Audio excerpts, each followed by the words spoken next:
ഇറാനിൽ നിന്ന് കൂടുതൽ LPG എത്തിക്കാനുള്ള ശ്രമത്തിൽ ഇന്ത്യ. ഇറാനിൽ നിന്ന് ഇതുവരെ എത്തിയത് ഒരു LPG ടാങ്കർ മാത്രമാണ്. കൂടുതൽ LPG ക്രൂഡ് ഓയിൽ ടാങ്കറുകൾ എത്താൻ സാധ്യതയുണ്ടെന്നാണ് വിവരം. Weather package. റഷ്യയിൽ നിന്നുള്ള എണ്ണ ഇറക്കുമതിയിൽ വൻ വർധനവുണ്ടായി. പശ്ചിമേഷ്യയിൽ നിന്നുള്ള ഊർജ്ജ വിതരണത്തിലെ തടസ്സം കാരണം ഇറക്കുമതി 15% കുറഞ്ഞെങ്കിലും നിലവിൽ റഷ്യയിൽ നിന്ന് ഇന്ത്യ ക്രൂഡ് ഓയിൽ ഇറക്കുമതി 90% വർദ്ധിച്ചു. യുദ്ധത്തെ തുടർന്ന് ഇറാൻ ഹോർമുസ് കടലിടുക്ക് അടച്ചതോടെ LPG ഇറക്കുമതിയിൽ 40% കുറവുണ്ടായി. 2025 ഡിസംബറിലും 2026 ജനുവരി ഫെബ്രുവരി മാസങ്ങളിലും റഷ്യയിൽ നിന്നുള്ള എണ്ണ ഇറക്കുമതി കുറഞ്ഞു. അമേരിക്കയുടെ ഇടപെടലിനെ തുടർന്നാണ് ഇന്ത്യ റഷ്യൻ ഓയിൽ വാങ്ങുന്നത് കുറച്ചത്.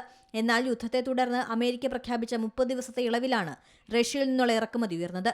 അങ്കോള, ഗാബൺ, ഘാന, കോങ്കോ തുടങ്ങിയ ആഫ്രിക്കൻ രാജ്യങ്ങളിൽ നിന്നുള്ള ഇറക്കുമതിയും വർദ്ധിച്ചിട്ടുണ്ട്. മധ്യപൂർവേഷ്യൻ ഉൽപ്പാദകർ ഹോർമുസിനെ മറികടക്കുന്ന പൈപ്പ് ലൈനുകൾ വഴി വിതരണങ്ങൾ ഭാഗികമായി വഴിതിരിച്ചുവിടുന്നുണ്ട്. സൗദി അറേബ്യയുടെ ഈസ്റ്റ് വെസ്റ്റ് പൈപ്പ് ലൈനും UAEയുടെ ഹബ്ഷാൻ ഫുജൈറ പൈപ്പ് ലൈനും ഉപയോഗം വർദ്ധിപ്പിച്ചു. അതേസമയം ഇന്ത്യൻ കപ്പലുകൾക്ക് സഞ്ചരിക്കാൻ ഇറാൻ അനുമതി നൽകിയിരുന്നു. റഷ്യയിൽ നിന്നുള്ള എണ്ണ വാങ്ങൽ ഏപ്രിലും തുടരും. ഏപ്രിൽ മുതൽ ഇന്ത്യക്ക് വെനസ്വേലൻ ബാരലുകൾ ലഭിച്ചു തുടങ്ങുമെന്നാണ് പ്രതീക്ഷ. International desk Zee Malayalam news. ഏറ്റവും പുതിയ വാർത്തകളും വിശേഷങ്ങളും വിരൽ തുമ്പിലറിയാൻ സീ മലയാളം ന്യൂസ് എല്ലാ ഡിജിറ്റൽ പ്ലാറ്റ്ഫോമുകളിലും ലഭ്യം.